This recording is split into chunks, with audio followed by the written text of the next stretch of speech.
పోలవరం ప్రాజెక్టును 2026 అక్టోబర్ నాటికి పూర్తి చేయాలని లక్ష్యంగా పెట్టుకున్నట్లు ఏపీ సీఎం చంద్రబాబు తెలిపారు.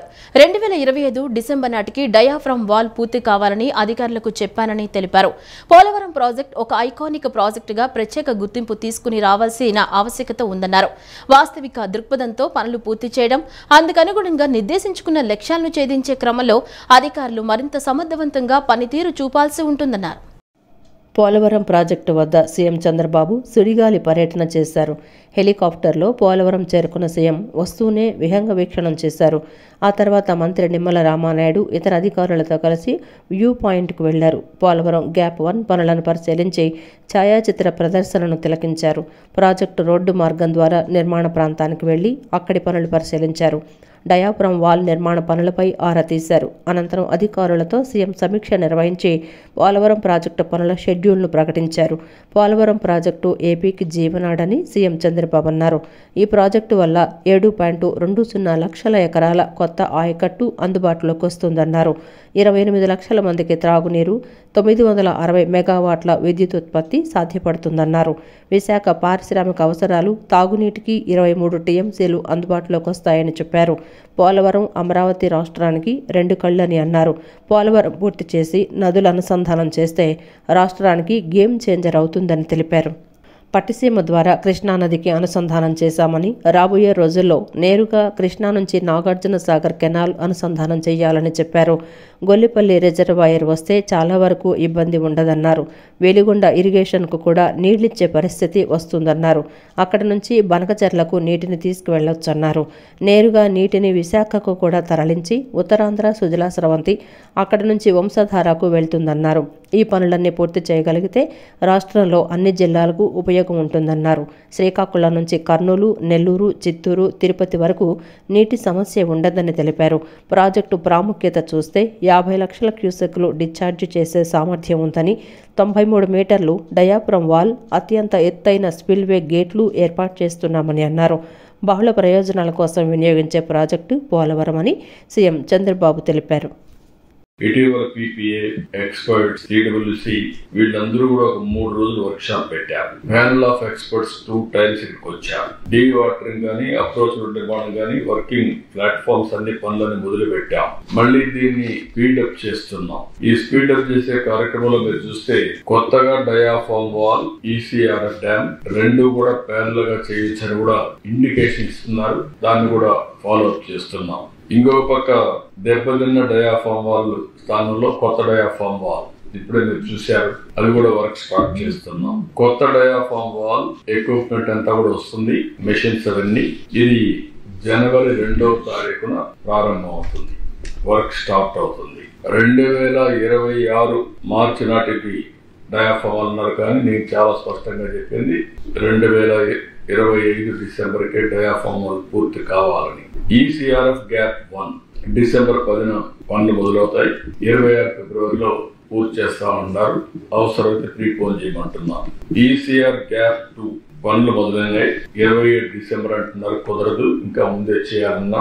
కనీసం 26 మే, జూన్, జూలై లోపల చేస్తే మనకు ఒక సీజన్ కలిసి వస్తుంది. నీళ్లు కూడా పెట్టుకోవడానికి అవకాశం ఉంటుంది. గ్రాడ్యువల్ గా పెట్టాల్సి వస్తుంది. కనీసం 26 నుంచి వాటర్ ని బిల్డప్ చేయడానికి మనకు టైం అంతా కూడా 26 మీరు చూస్తే ఇక్కడ అక్టోబర్ వరకు ఉధృతంగా ఫ్లో ఉంటుంది, తర్వాత తగ్గుతుంది. కాబట్టి అంత లోపల చేయగలిగితే నీళ్లు ఇంపౌండ్ చేయడానికి అవకాశం ఉంటుంది. అది కూడా చేయమని చెప్పి ఆదేశాలు ఇచ్చా, వర్కౌట్ చేస్తున్నారు. అదే సమయంలో కుడి కాలువ కనెక్టివిటీ ఇవి 1.5 year లో కంప్లీట్ చేయమంటున్నారు. ఇప్పటి నుంచి 1.5 year లో ఈ పూర్తి అయిపోవాలి. అదే మరి ఎడమ కాలువ కనెక్టివిటీ కూడా 1.5 year లో పూర్తి కావాలి. అప్రోచ్ ఛానల్ పెండింగ్ పనులన్నీ 26 జూన్ లోపల పూర్తి అవ్వాలి. స్పిల్ ఛానల్ పెండింగ్ పనులన్నీ 27 అంటున్నారు, అంతకంటే ముందే పూర్తి కావాలి. 27 జూలై అన్నారు, దానికంటే ముందే కంప్లీట్ చేయమంటున్నాం. పైలట్ ఛానల్ పనులు కూడా 27 మే అన్నారు, ముందుగా చేయమంటున్నాం. రాష్ట్రంలోని ప్రతి గడప తెలుగుదేశం పార్టీ నాయకులకు కార్యకర్తలకు స్వాగతం పలుకుతూ టీడీపీ సభ్యత్వాలను స్వచ్ఛందంగా తీసుకుంటున్నారని ఎమ్మెల్యే గద్దె రామ్మోహన్ అన్నారు. నియోజకవర్గంలో సాధారణ సభ్యత్వాలతో పాటుగా జీవితకాల సభ్యత్వాలను నమోదు చేసుకుంటున్నారని తెలిపారు. దేశంలోని ప్రాంతీయ పార్టీలన్నింటిలోకెల్లా ప్రజాస్వామ్యంగా నడిచే ఏకైక పార్టీ తెలుగుదేశం పార్టీయేనని చెప్పారు. అలాంటి పార్టీలో తనకు సభ్యత్వం ఉండడమే కాకుండా ఎమ్మెల్యేగా ఎన్నిక కావడం చాలా ఆనందంగా ఉందన్నారు. విజయవాడ తూర్పు నియోజకవర్గం 10వ డివిజన్ ఆర్టీసీ కాలనీ 2వ రోడ్డులో మొవ్వ రామచంద్రరావు ₹1,00,000 ఆన్లైన్ ద్వారా చెల్లించి తెలుగుదేశం పార్టీ జీవితకాల సభ్యత్వాన్ని తీసుకున్నారు. ఎమ్మెల్యే గద్దె రామ్మోహన్ హాజరై రామచంద్రరావును అభినందించి ఆన్లైన్ ద్వారా సభ్యత్వ నమోదు రసీదును ఆయనకు అందజేశారు. ఈ సందర్భంగా ఎమ్మెల్యే గద్దె రామ్మోహన్ మాట్లాడుతూ ప్రజల కోసం పనిచేస్తూ నిత్యం ప్రజల్లో ఉండే నాయకులు తెలుగుదేశం పార్టీ వారేనని చెప్పారు.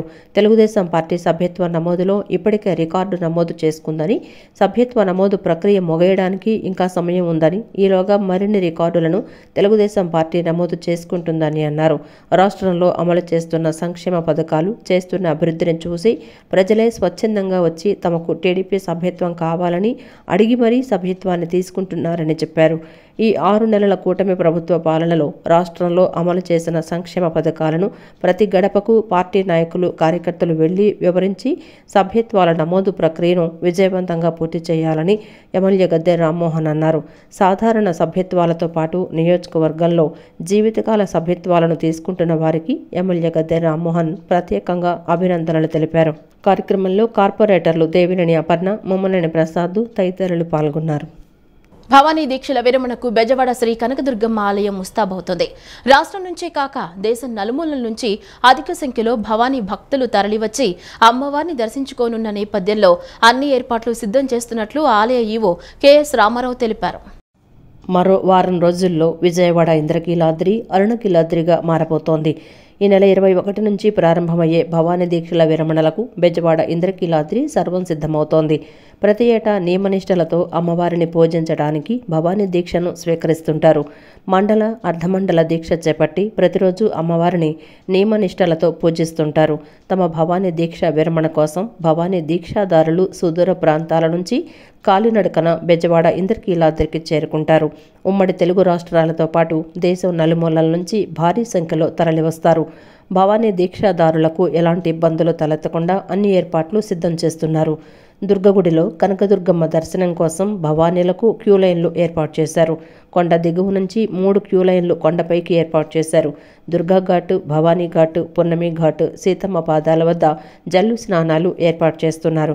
భవానీల కోసం తాత్కాలిక షెడ్లు, కేశఖండనశాలలు నిర్మాణం చేశామన్నారు.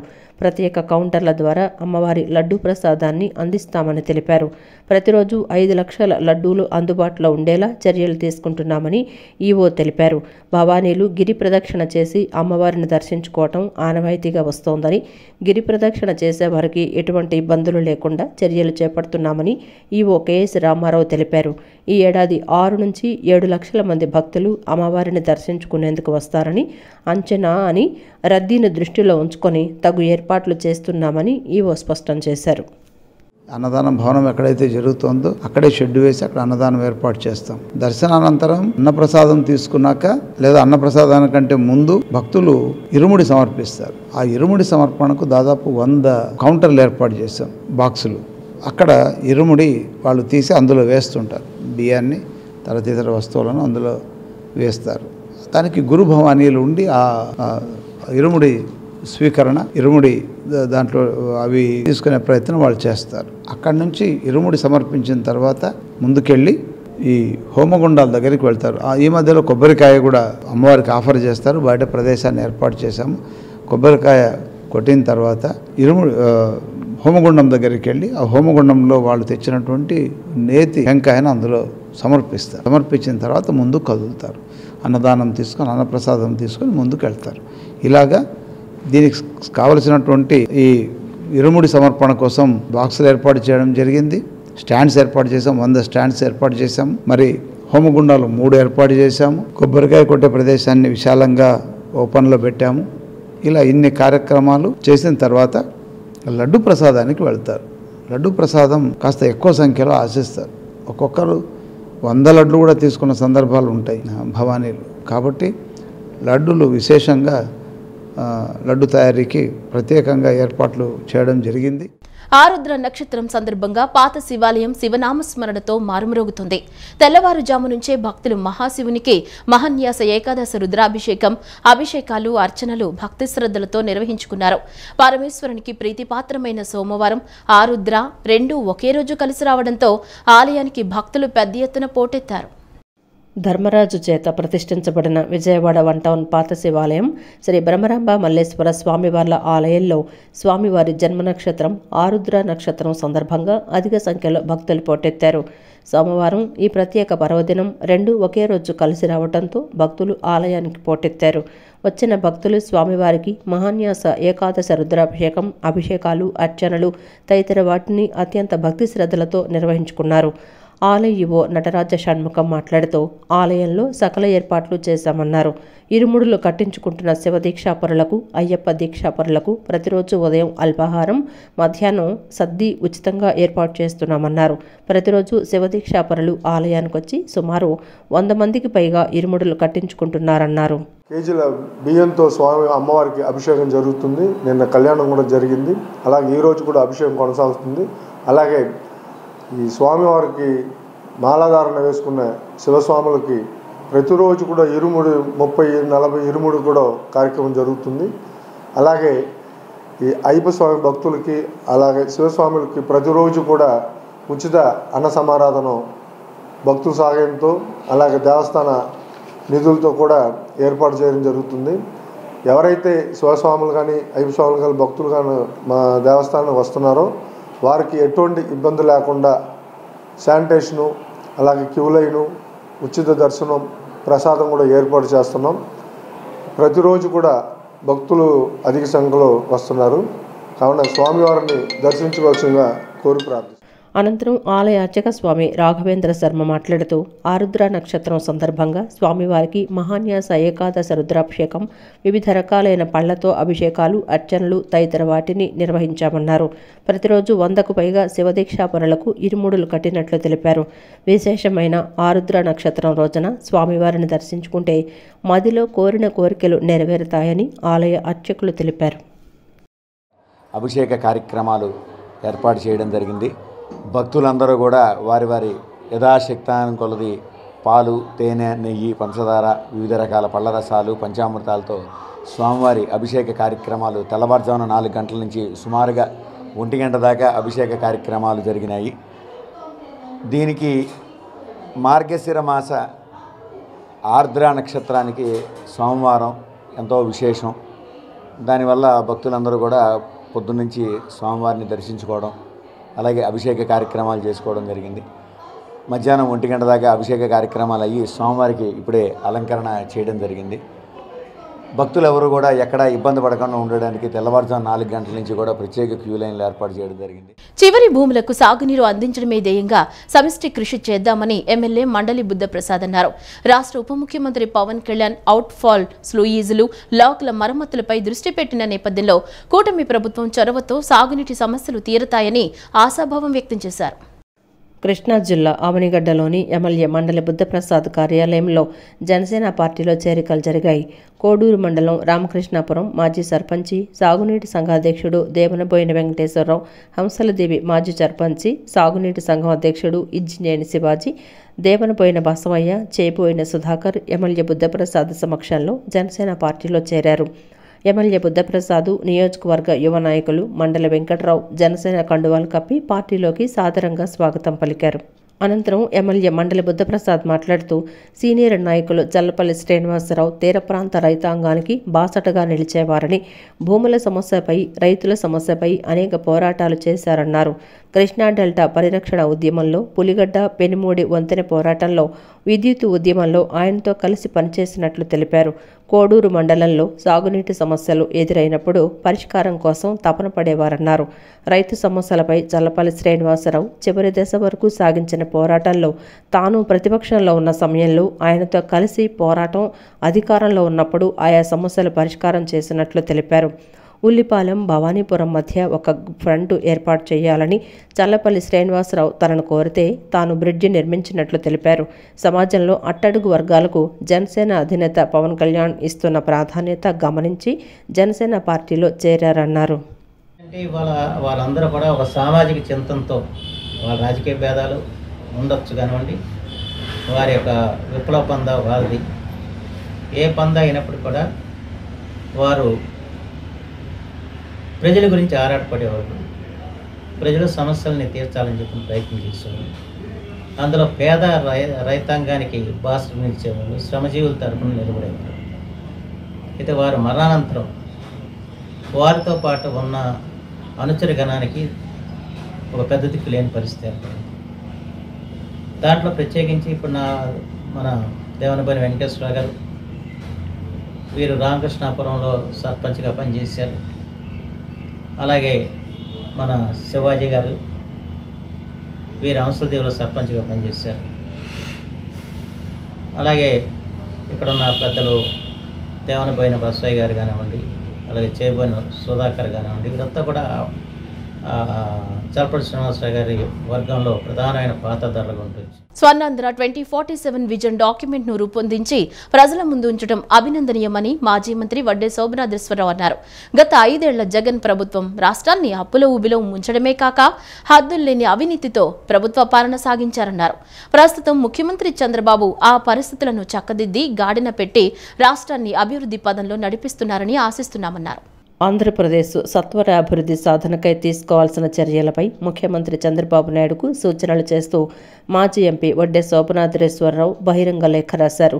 విజయవాడలో నిర్వహించిన మీడియా సమావేశంలో వడ్డే శోభనాద్రేశ్వరరావు మాట్లాడుతూ స్వర్ణాంధ్ర 2047 విజన్ డాక్యుమెంట్ను రూపొందించి ప్రజల ముందు ఉంచడం అభినందనీయమని అన్నారు. గత 5 ఏళ్ల జగన్ ప్రభుత్వం రాష్ట్రాన్ని అప్పుల ఊబిలో ముంచడమే కాక హద్దులేని అవినీతితో ప్రభుత్వ పాలన సాగించారన్నారు. ప్రస్తుతం ముఖ్యమంత్రి చంద్రబాబు ఆ పరిస్థితులను చక్కదిద్ది గాడిన పెట్టి రాష్ట్రాన్ని అభివృద్ధి పథంలో నడిపిస్తారని ఆశిస్తున్నామన్నారు. రాష్ట్రంలో అందుబాటులో ఉన్న వనరులను సద్వినియోగం చేసుకుంటూ తక్కువ వ్యయంతో ఎక్కువ పనులు చేసి విజన్ 2047 డాక్యుమెంట్లో చెప్పినట్టే రాష్ట్రాన్ని అభివృద్ధి పథంలో నడిపిస్తారని ప్రజలు నమ్ముతున్నారన్నారు. 2047 వచ్చేటప్పటికి అభివృద్ధి జరుగుతుంది. అనేక రంగాలలో భారతదేశంలో మన రాష్ట్రం మొదటి స్థానంలో నిలుస్తుంది.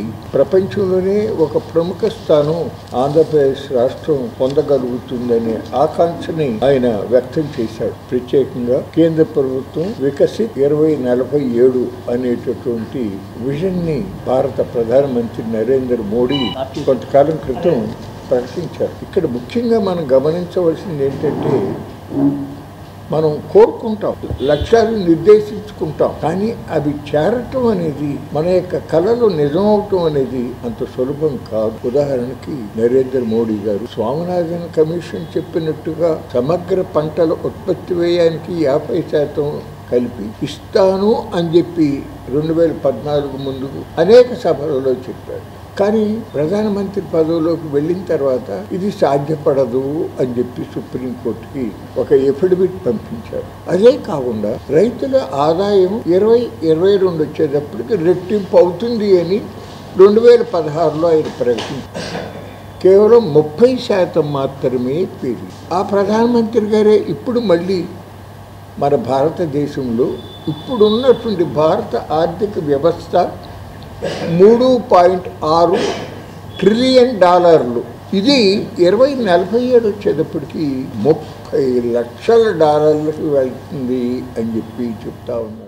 విజయవాడ 1 టౌన్ శ్రీ బ్రహ్మరాంబ మల్లేశ్వర స్వామివార్ల దేవస్థానం నందు ద్వారావతి నిత్య అన్న ప్రసాద కమిటీ ఆధ్వర్యంలో శ్రీ కాశీ అన్నపూర్ణేశ్వరి అమ్మవారికి 12,108 కేజీల బియ్యంతో నిర్వహించిన అభిషేక కార్యక్రమం వైభవపేతంగా సాగింది. రాష్ట్ర ప్రజలందరూ సుఖశాంతులతో ఉండాలని, కాశీ అన్నపూర్ణమ్మ ఆశీస్సులు ప్రజలందరికీ ఉండాలని ఈ ప్రత్యేక పూజా కార్యక్రమాన్ని నిర్వహిస్తున్నామని స్పష్టం చేశారు. 1 టౌన్లో కొలువైన శ్రీ బ్రహ్మరాంబ మల్లేశ్వర స్వామివార్ల దేవస్థానం ప్రాంగణంలో ద్వారావతి ఫౌండేషన్ నిత్యాన్నదాన ప్రసాద కమిటీ ఆధ్వర్యంలో శ్రీ కాశీ అన్నపూర్ణేశ్వరి అమ్మవారికి 12,108 కేజీల బియ్యంతో అభిషేక కార్యక్రమం ఘనంగా ముగిసింది. రాష్ట్ర ప్రజలందరూ సుఖశాంతులతో ఉండాలని, కాశీ అన్నపూర్ణమ్మ ఆశీస్సులు ప్రజలందరికీ ఉండాలని ఈ ప్రత్యేక కార్యక్రమాన్ని ఏర్పాటు చేశారు. ఈ సందర్భంగా కార్యక్రమ నిర్వాహకుడు సంతోష్ మాట్లాడుతూ రాష్ట్ర ప్రజలందరూ సుఖశాంతులతో ఉండాలని కాశీ అన్నపూర్ణమ్మకు ఈ ప్రత్యేక కార్యక్రమాన్ని ఏర్పాటు చేశామన్నారు. వెంకట సుబ్బయ్య మాట్లాడుతూ అందరికీ అన్నం లభించాలన్న ఉద్దేశంతో అన్నపూర్ణాదేవి ఆశీస్సులు అందరికీ ఉండాలని ఈ కార్యక్రమాన్ని ఏర్పాటు చేశామన్నారు. దీనిండి ప్రతిరోజు నిత్యాన్నదానము, అదేవిధంగా ప్రతి ఆదివారము విజయవాడ నూజివీడు ప్రాంతాల్లో ఆదివారం ఉచిత హాస్పిటల్స్ కానీ, కోవిడ్ మన బుడవేరు వరద ప్రాంత పరిస్థితుల్లోని 5 లక్షల మందికి పైగా అన్నప్రసాదం చేయడం కానీ, ఇన్నిటి కార్యక్రమాలని దాతల సహకారంతో, డాక్టర్ల సహకారంతో చేయడమే కాక ఈరోజు ఇంతటి విశిష్టమైన కార్యక్రమం నిర్వహించడానికి మన పాత శివాలయం ఈవో గారు, అలాగే చైర్మన్ గారు, పాలక మండలి వారి సహకారంతో గత 3 రోజుల నుండి చాలా విశేషంగా కార్యక్రమం నిర్వహించడం జరిగింది. మరి నిన్నటి రోజున శివపార్వతులు లక్ష్మీనారాయణుల కళ్యాణం ఒకే వేదిక మీద నిర్వహించడం జరిగింది. అదేవిధంగా ఇన్నిటి కార్యక్రమాలు చేయడానికి మన విజయవాడ పశ్చిమ నియోజకవర్గం సుజనా చౌదరి గారి సహాయ సహకారాలు కూడా మాకు అందరం జరుగుతుంది. మేమందరం కూడా ఈ కార్యక్రమంలో పాల్గొనడం, అలాగే ఈ వంటోలు ప్రజలందరికీ కూడా ఎంతో మేలు జరగాలని, కరోనా తర్వాత కూడా మన వరదలుగా కూడా ఈ రాష్ట్ర ప్రజలు కానీ, అలాగే మన పశ్చిమ నియోజకవర్గం ప్రజలు కూడా అనేక ఇబ్బందులు పడుతూ వారి జీవనం సాగిస్తున్నారు. అటువంటి వారికి సుజనా ఫౌండేషన్ ద్వారా, అలాగే ద్వారావతి ఫౌండేషన్ ద్వారా కూడా అనేక రకాలైనటువంటి సేవా కార్యక్రమాలు గతంలో నిర్వహించడం జరిగింది. అలాగే ఎంతో పుణ్యం కలిగినటువంటి ఈరోజు మేము కూడా ఈ ద్వారావతి ఫౌండేషన్ ద్వారా ఈ వంటను పాత శివాలయంలో కాశీ విశాలాక్షి అమ్మవారికి జరుగుతున్న కార్యక్రమంలో పాల్గొనడం. ఈ సందర్భంగా ఎమ్మెల్యే సుజనా చౌదరి కార్యాలయం ప్రతినిధులు మాట్లాడుతూ ఆధ్యాత్మిక కార్యక్రమంతో పాటు కొన్ని సంవత్సరాల నుండి సమాజ సేవా కార్యక్రమంలో కూడా ఫౌండేషన్ తరపున చేస్తున్నట్లు తెలిపారు. దేవస్థానం కమిటీ చైర్మన్ బి మధు మాట్లాడుతూ ఇలాంటి ఆధ్యాత్మిక కార్యక్రమాలు మరిన్ని చేపట్టాలన్నారు. ప్రతి ఒక్కరూ భక్తి మార్గంలో నడవాలన్నారు. కోవిడ్లో కూడా 3 లక్షల మందికి భోజనాలు ఏర్పాటు చేశారు. ఇప్పుడు మా సోదరు గారు వచ్చినాక, సుజనా చౌదరి గారు ఎమ్మెల్యే గారు వచ్చినాక ఇంకా దివ్యంగా ఈ మా శివాలయం మా ధారావతి బ్రహ్మాండంగా ఎలుగుల్లోకి తీసుకురానాటికి మా చేదర గారు, మా ఎమ్మెల్యే గారు దీనికి నిత్యం, మా ఎంపీ గారు కూడా అందరూ కూడా మా పార్టీ టీడీపీ పార్టీ నుంచి అన్ని విధాలుగా మీకు సహకరిస్తామని మీకు సమాముఖంగా చెప్పుకొని ఫౌండేషన్ ఆధ్వర్యంలో జరుగుతున్నటువంటి 12,608 కేజీల బియ్యంతో అభిషేకం నిన్నటి నుంచి జరిగింది. అలాగే ఎప్పుడు ఏ ప్రాబ్లం వచ్చినా కరోనా టైంలో కానీ, అలాగే వరద టైంలో కానీ వచ్చినటువంటి ప్రాబ్లమ్స్లోని పాత శివాలయం నుంచి ఎప్పుడు ట్రస్ట్ వాళ్ళే కానీ ప్రతి ఒక్కరూ ముందుకొచ్చి, ద్వారావతి వాళ్ళ ద్వారా కానీ ప్రతి ఒక్కరు ముందుకొచ్చి ఎంతో సేవలు చేస్తూ ఉంటారు. అలాగే ఈ పాత శివాలయం ద్వారా చేస్తున్నటువంటి ద్వారావతి సేవ వారికి, అలాగే సుజనా చౌదరి గారి తరపు నుంచి మేము ఎంతో ధన్యవాదాలు తెలుపుతున్నాం. ఇంకా ఈ గుడికి ప్రాముఖ్యతకి, డెవలప్మెంట్కి కూడా ముందుకెళ్ళడానికి కూడా సుజనా చౌదరి గారి తరపు నుంచి కూడా మేము ఎంతో ధన్యవాదాలు తెలుపుతున్నాం. రాష్ట్రంలో సుమారు 2,65,000 మంది వాలంటీర్లుగా రాష్ట్రంలో పనిచేస్తున్నారని కూటమి ప్రభుత్వం అధికారంలోకి రాగానే వారికి నైపుణ్యాభివృద్ధి శిక్షణ ఇచ్చి ఉద్యోగులుగా కొనసాగిస్తామని చంద్రబాబు హామీ ఇచ్చారని వాలంటీర్ల సంఘం గౌరవాధ్యక్షులు ఈశ్వరయ్య తెలిపారు. కూటమి ప్రభుత్వం వచ్చిన తర్వాత అసలు వాలంటీర్ వ్యవస్థ అనేది లేదని మంత్రులు మాట్లాడడం సరికాదన్నారు. ఎన్నికల సమయంలో ముఖ్యమంత్రి చంద్రబాబు నాయుడు వాలంటీర్ వ్యవస్థను కొనసాగిస్తామని ఇచ్చిన హామీని అమలు చేయాలని డిమాండ్ చేశారు. వాలంటీర్ వ్యవస్థను కొనసాగించాలని, పెండింగ్ వేతన బకాయిలు చెల్లించాలని డిమాండ్ చేస్తూ ఏఐవైఎఫ్ ఆధ్వర్యంలో వాలంటీర్లు విజయవాడ ధర్నా చౌక్లో ధర్నా నిర్వహించారు.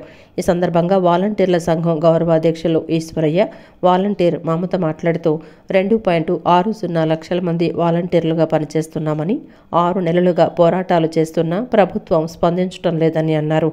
ఎన్నికల ముందు వాలంటీర్ల వ్యవస్థను కొనసాగిస్తామని ముఖ్యమంత్రి చెప్పారని గుర్తు చేశారు.